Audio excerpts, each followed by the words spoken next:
Monaco has been confirmed as a 2-stop race.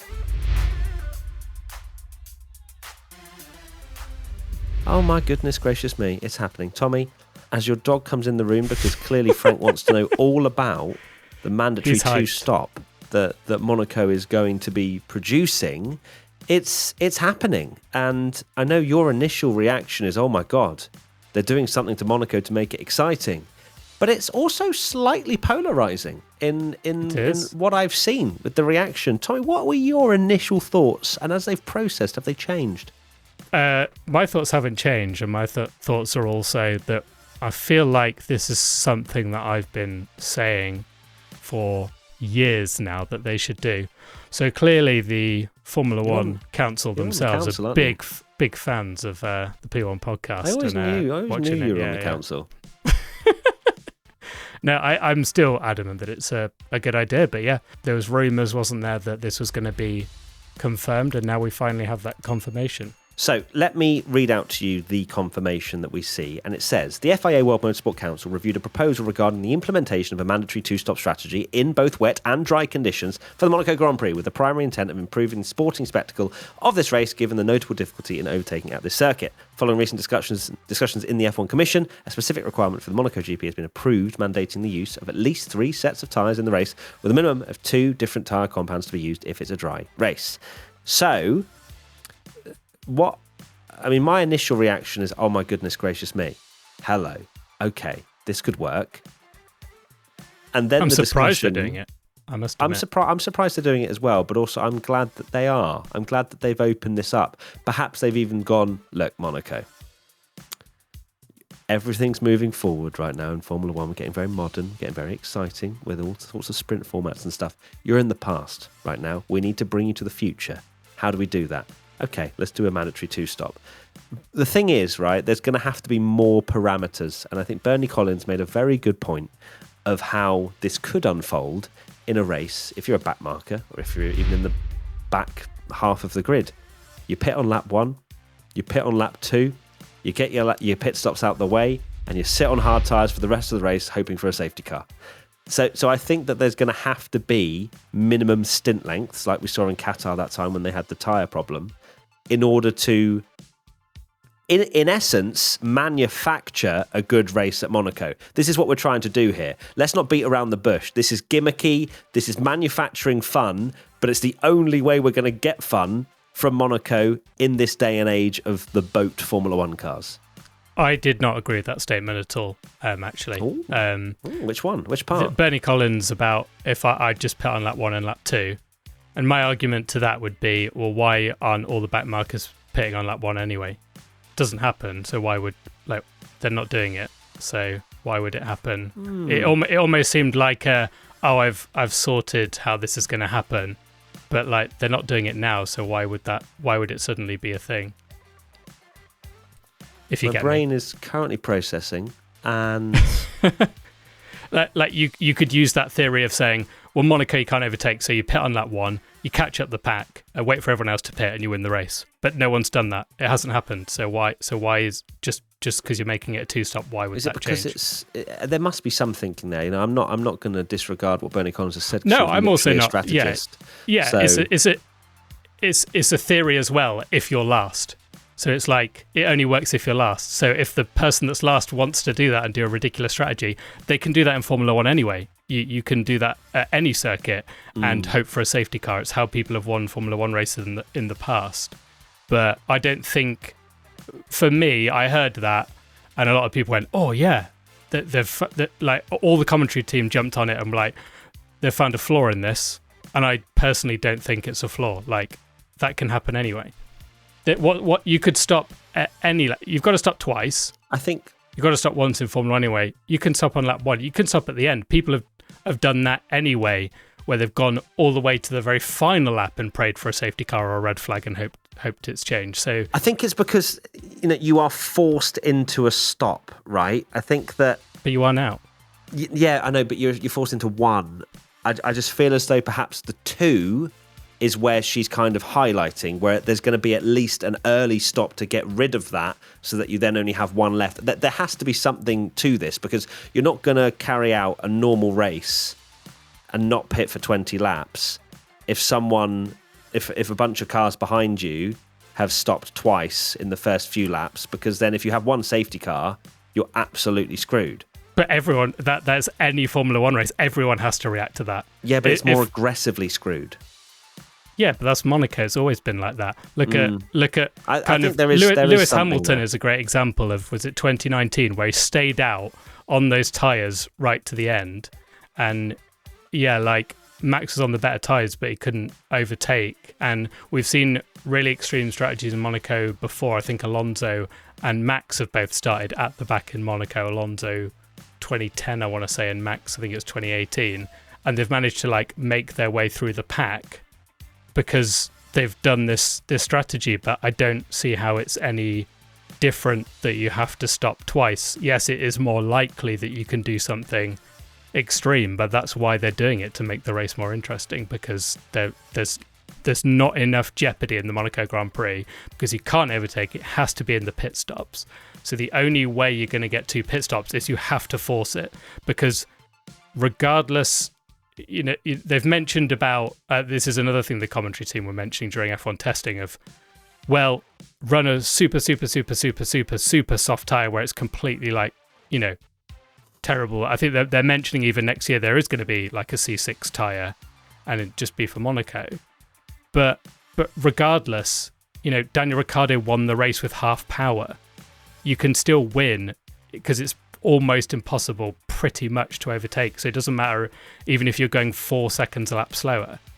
And yes, this is going to create crazy strategies, and people can do a gamble, and it will force people to try something different, because when you are stuck behind someone and you've got another pit stop that you have to do, you there will be moments where you go, you might as well. And because it's Monaco and it's so hard to overtake, sometimes it'll screw you, sometimes it won't. But that's literally the point of what they're doing.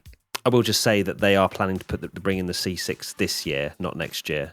Sorry, I meant this year. Yeah, this year coming. So they were trying to argue that tyre would have fixed this problem anyway. It wouldn't have. It still would have been a one-stop. I think always going to do a one-stop.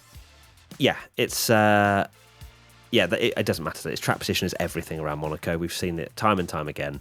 I am interested to see how the simulations work for a 2-stop, because I think there are arguments for both sides, and it could even maybe play out well for either side depending on how everything goes and the timings of safety cars or red flags or whatever. But yeah, no, it's going to make it interesting, right? We're going to have something to talk about at Monaco. Let's go to a question. P1 Patreon member Sierra H. Do we think the mandatory 2 pit stop will actually help the race? Yes, because we'll see more pit stops, and pit stops are the only interesting core thing about Monaco, of entertainment and chaos is strategy. Monaco is a strategic race which sadly has fallen behind the other circuits and the modern day of Formula One, where even strategy is sometimes null and void after a safety car or a red flag like we saw last year. So yes, I do think it will help the race, as long as there isn't a flat out, you know, if you put some mathematician, some genius to it, as long as they're not a flat out, this is the easiest and best strategy, do this, then yes, it will. Yeah, but they've had computers for years, and there's always like, this is the strategy to do, but there's always gambles, and it can always flip and change, and that's why I think it could. I think this absolutely will help the race. I don't see how anyone can argue that it's not. You can argue that it's too gimmicky, and we'll talk about that in a sec, but it categorically will help the race, because the reason the last year's race was so bad and this got spoken about is because it nulled the pit stop. So you watched a no stop race, and when you can't overtake at a track, it was immediate. We saw it with the red flag. We said immediately, this race is finished. Charles Leclerc's won. If he gets into turn 1, he's won, and the curse doesn't hit him, he's won, because there's going to be no jeopardy. And the jeopardy from the Monaco Grand Prix comes from those pit stops where Daniel Ricciardo had that so slow stop. Lewis Hamilton made that extra pit stop and lost the race to Nico Rosberg. Those are the moments where the race changes, and that adding another one of those moments is where the race can get interesting. So yeah, that's of course it will. It's just whether you agree that it should be a novel race, and is this too gimmicky?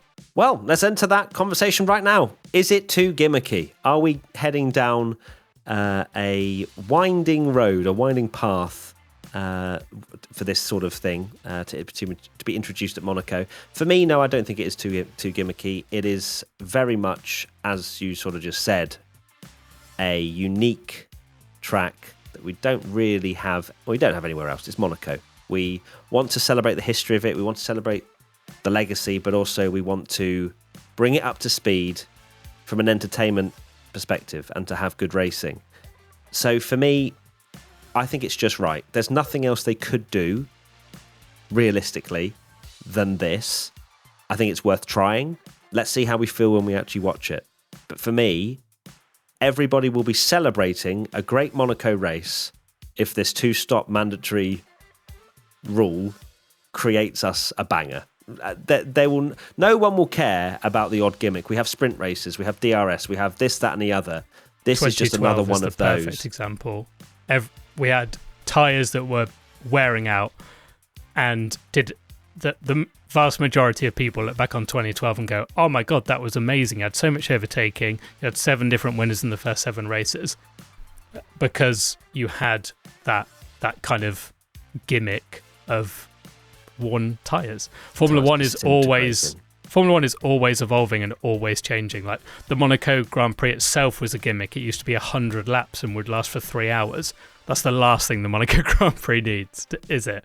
But it was a unique standalone race anyway. So why not make it a standalone race again? And you can't. I just don't see the argument of like, this is such a gimmick, because we have DRS, we have a mandatory pit stop anyway in Formula One. You have to use 2 compounds of tyres. That is all a gimmick. So it's all a gimmick to improve the quality of the sport anyway. So what is this one step? Yes, doing a reverse grid around Monaco is ridiculous and a disaster. Ridiculous, ridiculous. Would you get? Yes, you'd get an absolutely ridiculous winner, like one of the Saubers might win, but it's maybe, but it's comical, but it's not. This is the perfect way of you'd still get, the quickest teams would still very much more than likely win the race, but it creates more variables, and that's exactly what Formula One needs anyway, even and especially for this race. Okay, right, we're going to stop there before Tommy talks about Monaco for 12 hours, which I know he can do very easily. He thinks about it all the time, bless him. But yeah, that kind of hopefully sums up, firstly, the news, and secondly, our thoughts on it. Let's give it a go. I like that Formula One, the FIA, even the FIA, are trying something new to see if it works within the sport. So I am all for it. If it's a complete disaster, then we can revisit. But for now, give it a go. Tommy, what are your final thoughts? I think that is the perfect way of explaining it. Like, give it a go. If you don't try it, it's never going to change. You can't go into Monaco every year and think that something's going to change and suddenly it's going to become this absolute banging race where everyone's overtaking each other. That will never happen. So it's all about trying something. Hell yeah. We'll see you very soon. Take care. Bye. Goodbye. And subscribe if you haven't already. Subscribe to P1 Extra. Woo.